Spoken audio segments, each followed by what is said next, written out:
உயரங்களை மட்டுமல்ல, வாழ்க்கையையும் உயர்த்துகிறோம். துல்லியமான தொழில்நுட்பம், நம்பகமான பாதுகாப்பு, உயர்வின் புதிய அடையாளம். Accord elevators.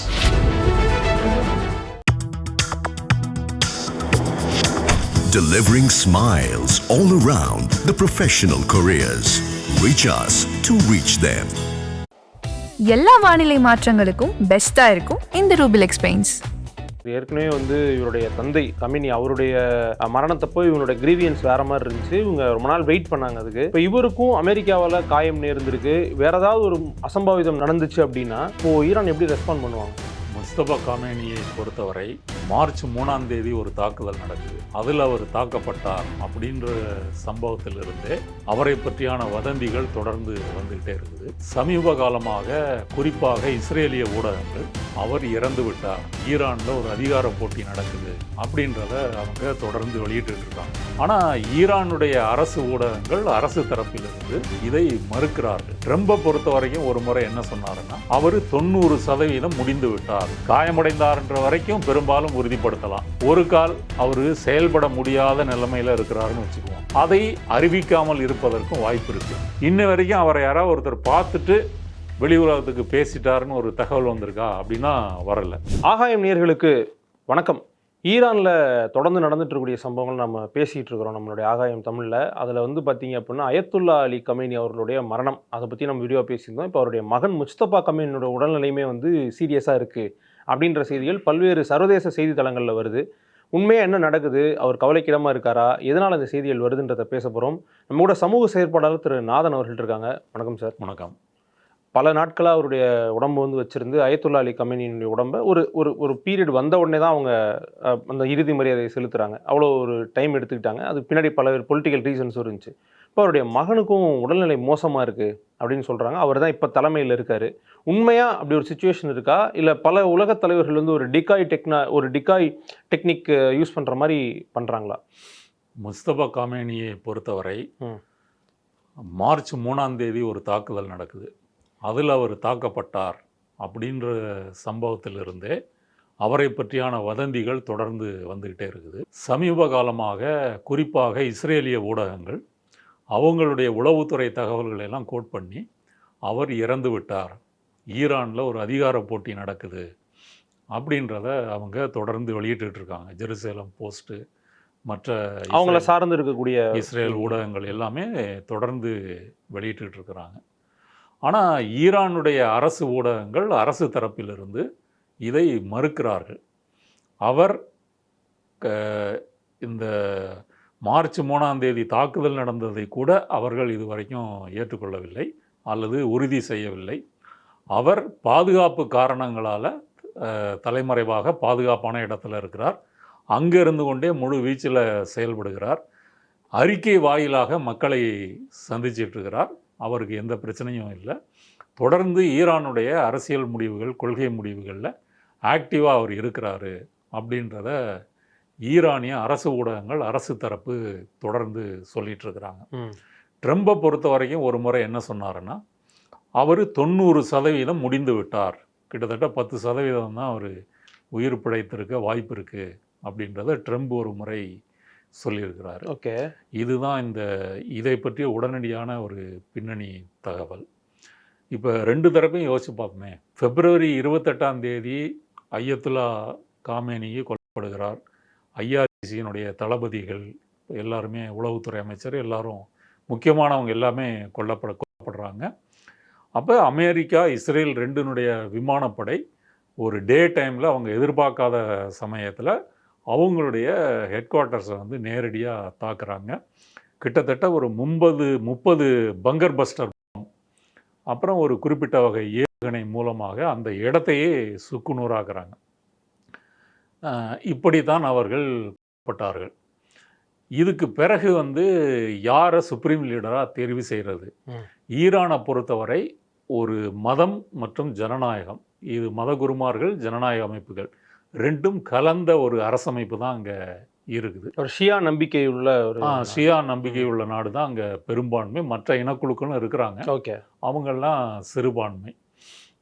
அப்படி இருக்கும்போது அதில் சுப்ரீம் லீடர் தான் நம்பர் 1. இந்த சுப்ரீம் லீடரை யார் தேர்ந்தெடுப்பா அப்படின்னு சொன்னால் எக்ஸ்பர்ட்ஸ் கமிட்டி அல்லது வந்து மத குருமார்களுடைய சபை. அவங்க ஒரு சுமார் 80க்கும் மேற்பட்டோர் இருக்கிறாங்க. அவங்க தான் ஒரு அயத்துல்லாவை வந்து தேர்ந்தெடுப்பாங்க. அவர் ஆயுசு முழுக்க இருப்பார். இப்போ என்னாச்சு ஈரானில் அப்படின்னா, அது ஒரு வாரிசு முறை மாதிரி வந்துருச்சு. இப்போ ஏற்கனவே அயத்துல்லா அலி காமேனி கொல்லப்பட்டார் இல்லையா பிப்ரவரி 28.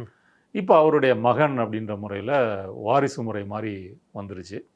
அவரை பொறுத்த வரைக்கும் அவருடைய வரலாறு என்ன அப்படின்னு சொன்னால் 1969 பிறக்கிறார். பிறந்து அவங்களுடைய அப்பா வந்து 89 அயத்துல்லா கோமேனியாக வருகிற சுப்ரீம் லீடராக வர்றாரு. அவர் வந்தது பிறகுமே அவருடைய ஆஃபீஸில் இவர் ஆக்டிவான நடவடிக்கைகளில் ஈடுபடுறாரு. முக்கியமான கொள்கை முடிவெடுக்கிறதுலாம் செய்கிறாரு. ஷியா பிரிவு அந்த கல்வியை முடித்து விட்டு இவரும் மத குருமாராக இவரும் மாறுகிறார். ஈரான் ஈராக் போர் நடக்குது இல்லையா, அதில் நேரடியாக இவர் இராணுவ வீரராக கலந்துக்கிட்டார். ஓகே, இப்படி ஒரு பின்னணியும் அவர் இருக்குது. அப்பாவை விட இவர் இன்னும் வந்து ஒரு கடுங்கோட்பாட்டுவாதி, தீவிரமானவர், அமெரிக்க எதிர்ப்பாக இருக்கட்டும் மற்ற விஷயங்களாக இருக்கட்டும் ரொம்ப கராரான முடிவுகள் எடுக்கக்கூடியவர் அப்படின்னு பெயர் பெற்றவர். அதனால் பிப்ரவரி 28 தாக்குதல் பிறகு ஈரானுடைய அரசு தலைமை அழிந்து போயிடும், மாற்று ஆட்சியாளர்கள் வருவாங்கன்னு எதிர்பார்த்தாங்க இஸ்ரேலும் அமெரிக்காவும். அது நடக்கலை. மார்ச் 3 இந்த மத குருவார்கள் சபை கூடி இவரை முஸ்தபா காமேனியை தேர்ந்தெடுக்கிறாங்க. அப்படி தான் அவர் தேர்ந்தெடுக்கிறார். அப்படி தேர்ந்தெடுக்கப்பட்ட போது அதன் பிறகு மீண்டும் அமெரிக்கா தாக்குதல் நடந்தது. அந்த தாக்குதலில் தான் அவர் காயமடைகிறார் அப்படின்றது தகவல். காயமடைந்தார்ன்ற வரைக்கும் பெரும்பாலும் உறுதிப்படுத்தலாம். ஆனால் அது பெரிய காயமா சின்ன காயமா அப்படின்றது உலகத்துக்கு தெரியாது. இவருடைய மனைவியெல்லாம் பிப்ரவரி 28 கொல்லப்பட்டாங்க. யார்? முஸ்தபா காமேனுடைய மனைவி பிப்ரவரி 28 தாக்குதலில் கொல்லப்பட்டாங்க. அதனால் இவர் காயமடைந்திருக்கிறார். அதன் பிறகு இவர் எங்கே இருக்கிறாரு என்ன அப்படின்றது தெரியல. ஒரு சவுதி ஊடகம் என்ன சொல்லுதுன்னா, இவர் ஈரான்லேயே இல்லை, ஈரானுக்கு ஆதரவான வேற ஒரு நாட்டில் தங்கியிருக்கிறாரு, சிகிச்சையில் இருக்கிறாருன்னு அப்படி ஒரு சவுதி ஊடகம் சொல்லுகிற. சவுதி ஈரானுக்கு ஒரு எதிரான ஒரு நாடு. ஷியா சன்னி அந்த பிரிவு மற்றும் அரசியல் ரீதியான முரண்பாடுகளை வைத்து. இன்னொரு தரப்பு என்ன சொல்கிறாங்க அப்படின்னு சொன்னால், இவர் பாதுகாப்பு காரணங்களுக்காக ஏற்கனவே ஒரு தலைமையை அழிச்சிட்டாங்க, திரும்பவும் ஒரு சுப்ரீம் லீடரை அழித்து விட்டால் ஈரானில் ஒரு கிரைசஸ் வந்துடும், அதனால் அவரை பாதுகாப்பாக வைத்திருப்போம், அவர் எந்த விதமான டிஜிட்டல் முறையிலும் அவர் வெளி உலகத்தோட தொடர்பு கொள்ளக்கூடாது, இந்த மாதிரி அறிக்கைகள் எழுதி மட்டும் அவர் வெளி உலகத்திட்ட பேசினால் தொடர்பு கொண்டால் போதும் அப்படின்ற முறையில் அவங்க சொல்கிறாங்க. இது ரெண்டுக்கும் நடுவில் ஒரு உண்மை இருக்குது. ஒரு கால் அவர் செயல்பட முடியாத நிலைமையில் இருக்கிறாருன்னு வச்சுக்குவோம், படுகாயமுற்று எந்த நடவடிக்கையும் செய்ய முடியாத நிலைமையில் இருக்கிறாரு அப்படின்னு சொன்னால் அதை அறிவிக்காமல் இருப்பதற்கும் வாய்ப்பு இருக்குது. ஏன் அப்படின்னு சொன்னால், ஈரானில் வந்து மீண்டும் ஒரு கிரைசஸ் வந்துடும். இப்போ சுப்ரீம் லீடர் இருக்கிறாரு, சுப்ரீம் லீடருக்கு பிறகு அந்த மத குருபார்கள் சபை இருக்குது, அடுத்தது வந்து ஐஆர்ஜிசி இருக்குது, இராணுவப்படை. ஆமாம், அதுவும் புரட்சிகர இராணுவப்படை. இப்போ ஐஆர்ஜிசியை பொறுத்தவரையும் அய்யத்துல்லா காமேனி இருக்காரே, 79 புரட்சி நடந்த போது மரபு ரீதியான இராணுவம் மீண்டும் புரட்சி நடத்திடும், அதனால் இஸ்லாமிய மத நம்பிக்கைக்கு உட்பட்டு ஷியா பிரிவு நம்பிக்கைக்கு உட்பட்டு ஒரு இராணுவத்தை உருவாக்கணும்னு சொல்லி 79 உருவாக்கப்பட்டது தான் ஐஆர்ஜிசி. அவங்க வந்து நேரடியாக சுப்ரீம் லீடருக்கு மட்டும்தான் கட்டுப்பட்டவங்க. நாடாளுமன்றம், அதிபர், வேறு எந்த அமைப்புக்கும் அவங்க கட்டுப்பட்டவங்க கிடையாது. அவங்களுக்கு 2 டியூட்டி இருக்குது, நாட்டையும் காப்பாற்றணும், ஷியா பிரிவு நம்பிக்கைகளையும் காப்பாற்றணும். அவங்கள்ட்ட தான் எல்லா பவர் சென்டரும் இருக்குது. இப்போ இராணுவத்திலே எடுத்துக்கிட்டிங்கன்னு சொன்னால் ஏவுகணைகள், ட்ரோனு, அப்புறம் வந்து வெளிநாட்டு உளவு பிரிவு, உள்நாட்டில் வந்து மக்களை கண்காணிக்கின்ற துணை இராணுவ படை, இன்டர்னல் செக்யூரிட்டி, அதன் பிறகு வந்து வங்கி, பொருளாதாரம், தொலைத்தொடர்பு, இந்த மாதிரி எல்லா துறைகளையுமே ஐஆர்ஜிசி தான் கட்டுப்படுத்துகிறது. அதன் பிறகு நாடாளுமன்றம் இருக்குது, அதிபர் தெரிவு செய்யப்படுகிறார். அதிபருக்கு வந்து ஒரு வரம்புக்குட்பட்ட அதிகாரம் தான் இருக்குது.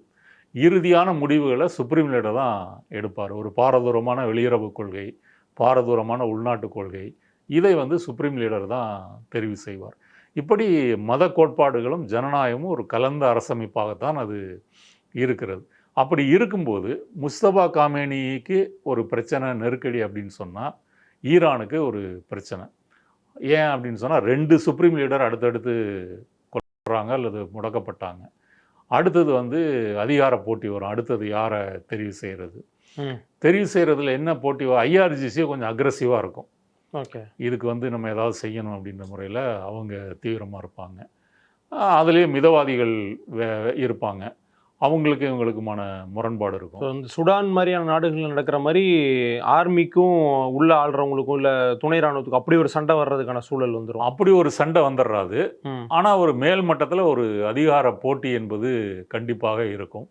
ஒரு எந்த நாட்டிலையுமே வந்து ஒரு சிஸ்டம் வந்து தொடர்ந்து இருக்குது. அந்த தொடர்ந்து இருக்கிற சிஸ்டத்தினுடைய வேர்கள் அழிக்கப்பட்டு விட்டால் அப்புறம் அந்த சிஸ்டம் மாறித்தான் ஆகணும். ஓகே, அது தொடர்ந்து நீடிக்க முடியாது அப்படின்றதான் உண்மை. அந்த அடிப்படையில் பார்த்தா அதற்கும் வாய்ப்பு இருக்கிறதாக மேற்கத்திய ஊடகங்கள் இஸ்ரேல் இவங்கள்லாம் சொல்கிறாங்க. ஈரான் அதை மறுக்கிறது. ஆனால் ஒரு பொதுவான நடுநிலை நோக்கிலிருந்து பார்த்தீங்க அப்படின்னா அது ஈரானுக்கு ஒரு நெருக்கடி.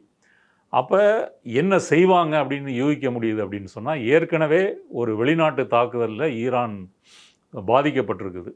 அப்படி இருக்கும்போது ஒரு டிஃபென்சிவான பொசிஷனுக்கு தான் போவாங்க. தன்னுடைய நாட்டை காப்பாற்றணும், இந்த அரசியல் கிரைசிஸை முடிச்சுட்டு அதிலிருந்து மேலெழும்பி வரணும், அப்படி தான் பார்ப்பாங்களே தவிர இருக்கிற இந்த சூழ்நிலையை மேலும் கெடுத்துக்க மாட்டாங்க.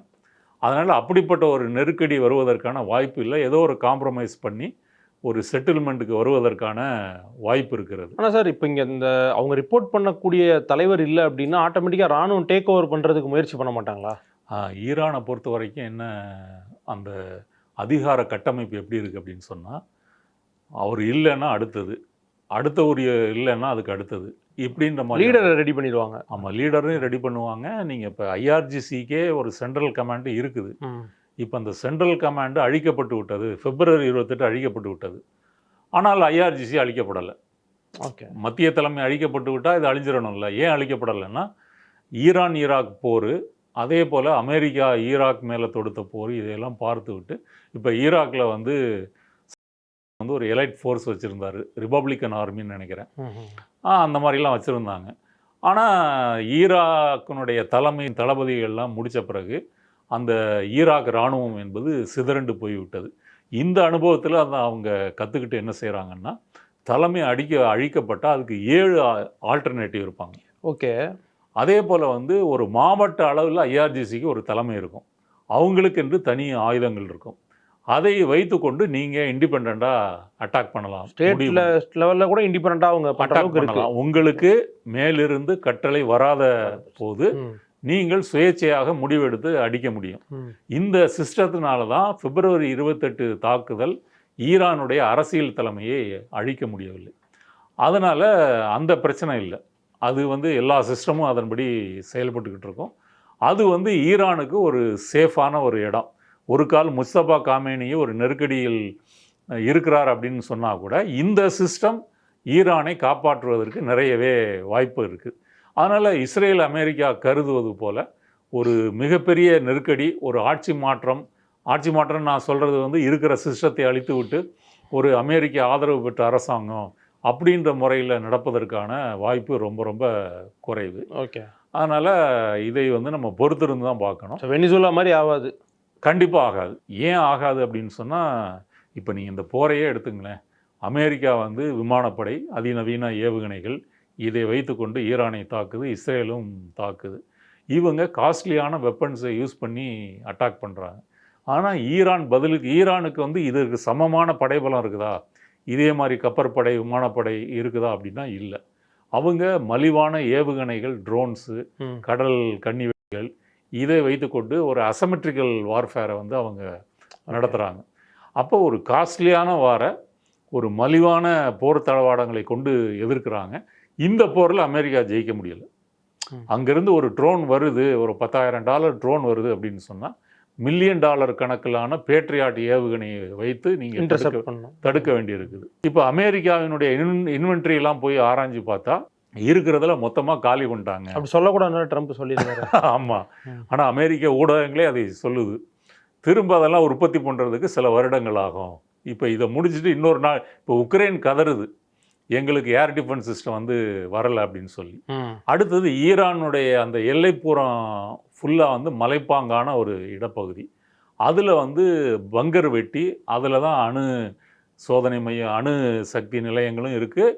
இவங்களுடைய ஏவுகணைகள் எல்லாமே அங்கே தான் ஸ்டாக் பண்ணி வச்சுருக்கிறாங்க, அங்கே தான் ஏவுறாங்க. அதனால் அதை அமெரிக்காவால் அழிக்க முடியவில்லை.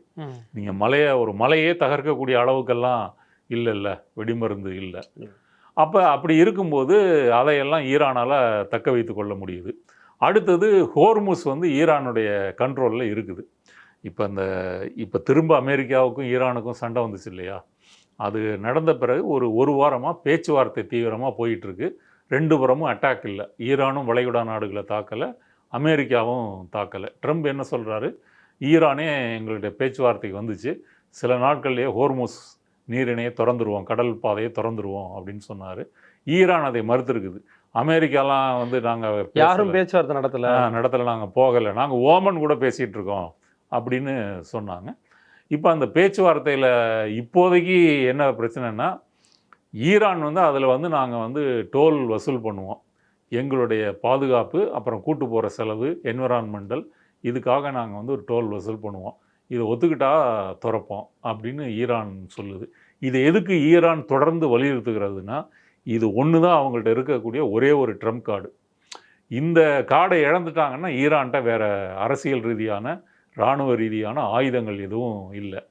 ஒரு கால் அமெரிக்கா தன்னுடைய பொருளாதார தடைகளை தளர்த்தி விட்டு ரத்து செய்து விட்டு வெளிநாட்டில் முடக்கப்பட்ட ஈரானுடைய சொத்துக்களை விடுவித்தால் ஈரான் அதை ஃப்ரீயாக விடுவதற்கு வாய்ப்பு இருக்கு. அவங்க அந்த பெனால்ட்டியும் கேட்குறாங்களே, இத்தனை வருஷம் போட்ட தடைக்கு ஒரு பெனால்ட்டி வேணும்னு கேட்டிருக்காங்களே. அந்த பெனால்ட்டி கூட எப்படி கடந்த பேச்சுவார்த்தையில் முடிவு பண்ணியிருக்காங்கன்னா, அதை வந்து உங்களுக்கு சப்சிடியாக கொடுக்க மாட்டான், மாறாக அமெரிக்க நிறுவனங்கள் இன்வெஸ்ட் பண்ணும், பெனிஃபிட்ஸாக கிடைக்கும். பெனிஃபிட்டாக கிடைக்கும். அவங்க கட்டமைப்புகளை மேற்கொள்ளுவாங்க, அதில் லாபம் பார்த்துக்குவாங்க, நீங்கள் வந்து உங்களுடைய நாட்டை நீங்கள் புதுப்பிச்சுக்கலாம் அப்படின்ற மாதிரி சொல்லியிருக்காங்க. இது நேரடியாக உதவி மானியம் அப்படி இல்லை. ஆனால் இந்த பொருளாதார தடையை எடுத்தாலே ஈரான் வந்து மற்ற வளைகுடா நாடுகள் மாதிரி சீக்கிரம் வளருவதற்கு வாய்ப்பு இருக்குது. அதற்காகத்தான் அவர்கள் ஹோர்முஸை வலியுறுத்துகிறார்கள். சரி, அமெரிக்கா இவ்வளவு நாள் சண்டை போட்டு ஈரானை பணிய வச்சு தான் முடியலை, இராணுவ ரீதியாக தோற்கடிக்க முடியலை. ஹோர்முஸ்லையும் இந்த ஈரானுடைய டிமாண்டை அமெரிக்காவால் மறுக்க முடியவில்லை. தற்போதைக்கு ஒரு குறைந்தபட்சமாக ஒரு டோல் ஏற்பாடு செய்து கொண்டு அப்படி ஏதாவது விடுவதற்கு இவர்கள் முயற்சி பண்ணலாம், ஒரு ஒப்பந்தம் ஏற்படலாம். அதனால் அவங்க அதில் குறியாக இருக்கிறாங்க. அதனால் இதில் வந்து அமெரிக்கா கை ஓங்கி இருக்குதுன்னு சொல்ல முடியாது, ஈரானுடைய கை தான் ஓங்கி இருக்கிறது ஹோர்முஸ் பிரச்சனையில். அதனால் இதில் ஒரு செட்டில்மெண்ட் வந்தால் தான் அடுத்தது அணுசக்தி அதை பற்றி பேசுவதற்கு அடுத்த கட்டமாக பேசுவாங்க. அப்போ இதையெல்லாம் கூட்டி பார்க்கும்போது ஈரானுடைய கை தான் மேலோங்கி இருக்குது, வலுவாக இருக்குது. அதனால் இப்போ முஸ்தபா காமேனியை வைத்து கொண்டு இந்த சூழலை, அதாவது ஈரானுடைய ஓரளவு வலிமையான அந்த அரசியல் சூழலை மாற்ற முடியுமா? அவர் வந்து இறந்துட்டார், ஏதாவது படுகாயம் அடைந்து விட்டார், முடங்கி விட்டார், இது சம்மந்தமான செய்தி வெளிவந்தால் ஈரானை முடக்கி விடலாமா, வேறு மாற்றம் வருமா அப்படின்றதுக்கு இவங்க முயற்சி பண்ணுறாங்க. அது வந்து ரூமராகவும் பல கதைகளாகவும் செய்தி வருது. இப்போ உதாரணத்துக்கு பெசஸ்கியான் இருக்கார் இல்லையா, அதிபர், அவர் ஒரு முறை அவர் வந்து மசூத் அவர் வந்து ஒரு நேர்காணலில் என்ன சொல்லியிருக்காரு, நான் இவரை சுப்ரீம் லீடரை பார்க்குறது கஷ்டமாக இருக்குது அப்படின்ற மாதிரி சொல்லியிருக்காரு. இன்னொரு ஊடகம் என்ன சொல்லுது, அவர் வந்து ஒரு இருட்டான ஒரு வெஹிக்கிளில் வச்சு பார்த்து பேசினார், ஆனால் இவர் பார்த்தது முஸ்தபா காமேனியா அப்படின்னு உறுதிப்படுத்த முடியலை இப்படின்னு ஒரு செய்தியை இன்னொரு ஊடகம் வெளியிடுறாங்க. இப்படியான ரூமர்ஸ் வந்து நிறைய வருது. இன்ன வரைக்கும் அவரை யாராவது ஒருத்தர் பார்த்துட்டு வெளி உலகத்துக்கு பேசிட்டாருன்னு ஒரு தகவல் வந்திருக்கா அப்படின்னா வரலை. அவரை பற்றிய பழைய புகைப்படங்கள் தான் வருதே தவிர தற்போதைய புகைப்படமும் வரல, வீடியோவும் வரல. இதுதான் அதை பற்றிய ஒரு நிலைமை. அதனால் இதை வைத்து கொண்டு மாற்ற முடியுமான்னு முயற்சி பண்ணுறாங்க, ஆனால் அப்படி மாற்ற முடியலை. அப்படி மாற்றுவதாக இருந்தால் இந்த ஹோர்முஸ் பேச்சுவார்த்தையில் வந்து ஈரானுடைய கை பலவீனம் அடைஞ்சிருக்கும். அது ஓங்கி இருப்பதற்கு காரணம் அப்படி நடந்திருக்க வாய்ப்பில்லை அப்படின்றது தான். ஓகே சார், சில தியரிஸ் இருக்குது சார். இப்போ நீங்கள் சொன்ன மாதிரி, நீங்கள் குறிப்பிட்ட மாதிரி, ஒன்று அவர் வந்து அவருக்கு நட்பு நாடு எந்த நாடோ அந்த நாட்டில் வச்சு சிகிச்சை பார்த்துக்கிறாரு. இன்னொன்று உள்நாட்டிலே அவர் இறந்துட்டார், இல்லை உயிரோடு இருக்கார், கொஞ்சம் கஷ்டமான சூழல். இன்னொன்று வந்து பாடி டபுள் டீகாய் அந்த மாதிரி ஏதோ ஒன்றத்தை பயன்படுத்தி இந்த நியூஸை ஓட்டிகிட்டு இருக்காங்க. இப்போ இந்த தியரிஸில் எது வந்து உண்மை, இல்லை உண்மைக்கு நியரஸ்ட்டாக இருக்குன்னு அது சார் சொல்லலாம்? உண்மைக்கு நியரஸ்ட்டாக இருக்கிறது, அவர் காயமடைந்திருக்கிறார், முற்றிலும் ஒரு செயல்பாட்டை இழந்து விட்டார் அப்படின்னு சொல்ல முடியாது. ஓகே. ஏன்னா இப்போ முக்கியமான டெசிஷன்லாம் சுப்ரீம் லீடர் வழியாக தான் எடுக்க முடியும். அதனால் அவர் காயமடைந்திருக்கிறதுக்கான வாய்ப்பு இருக்குது. அதே சமயம் அவர் இந்த முடிவுகளில் சம்மந்தப்படுகிறார், ஆலோசனை சொல்கிறார் அப்படின்னு வந்து எடுத்துக்கலாம். உள்நாட்டிலே தான் இருக்காரு. ஆமாம், உள்நாட்டில் தான் இருக்கிறாரு. அப்படி ஒரு கால் அவர் முடங்கி விட்டார் அப்படின்னு சொன்னால் இவங்க ஒரு டெசிஷனாக அப்படி கலெக்டிவாக பேசி எடுப்பது என்பது சிரமம். அது வந்து பல அதிகார மையங்களை தோற்றுவிக்கும். ஏற்கனவே உள்ள சிஸ்டத்தில் ஒரு தலை இருக்குது, அந்த தலைமை வந்து இல்லை அப்படின்னா என்ன ஆகும்? அடுத்தது யாருன்ற பிரச்சனை தானே வரும். அதனால் அப்படி இருப்பதற்கான வாய்ப்பு இல்லை. அதனால் என்னுடைய கணிப்பு வந்து அவர் காயமடைந்தாலும் இதை வந்து இந்த ஓரளவு செயல்படக்கூடிய சூழ்நிலையில் தான் இருக்கிறாருன்னு தோணுது. இறுதியாக ஒரு கேள்வி சார். ஏற்கனவே வந்து இவருடைய தந்தை கமினி அவருடைய மரணத்தப்போ இவங்களுடைய கிரீவியன்ஸ் வேறு மாதிரி இருந்துச்சு. இவங்க ரொம்ப நாள் வெயிட் பண்ணாங்க அதுக்கு. இப்போ டெஹ்ரானில் வந்து சில பில் போர்ட்ஸ்லாம் கவர்மெண்ட்டே போடுறாங்க, ரிவெஞ்ச் இஸ் இன்னெவிட்டபிள், கண்டிப்பாக நாங்கள் ரிவெஞ்ச் எடுப்போம் அப்படின்ற மாதிரி. இப்போ இவருக்கும் அமெரிக்காவால் காயம் நேர்ந்திருக்கு, வேறு ஏதாவது ஒரு அசம்பாவிதம் நடந்துச்சு அப்படின்னா அப்போது ஈரான் எப்படி ரெஸ்பாண்ட் பண்ணுவாங்க? அப்படி ஏதாவது நடந்தது அப்படின்னா ஒரு டிஃபென்சிவாக போகிறதுக்கு தான் வாய்ப்பு இருக்குது. ஈரானுடைய சூழல் அப்படி தான் இருக்குது. பொருளாதார ரீதியாக மோசமாக இருக்குது, அரசியல் ரீதியாக மோசமாக இருக்குது, இராணுவ ரீதியாகவும் இந்த மாதிரி குறைந்தபட்ச மலிவான ஆயுதங்கள் தான் வச்சுருக்காங்க. கல்ஃப் நாடுகளை தான் நீங்கள் தாக்க முடியும்.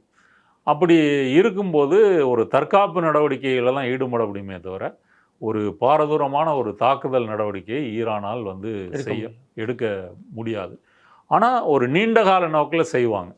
எப்படி செய்வாங்க அப்படின்னா, நான் ஏற்கனவே பிப்ரவரி 28 எங்கள் சுப்ரீம் லீடரை கொண்டுட்டேன், இப்போ முஸ்தபா காமினி கொண்டுட்டேன், சரி இப்போ எங்கள் நாடே அழிஞ்சாலும் பரவாயில்ல, ஹோர்முசம் மூடுறோம், இந்த பக்கம் வந்து அல்மாண்டேப் இருக்கு இல்லையா, செங்கடல், பாபல் மந்தப், அதையும் வந்து மூடுறோம்.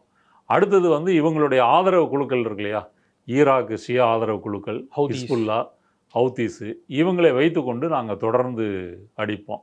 மத்திய கிழக்கில் அமெரிக்காவினுடைய உறவு வைத்திருக்கக்கூடிய எந்த வளைகுடா நாடுகளும் நிம்மதியாக இருக்க முடியாது.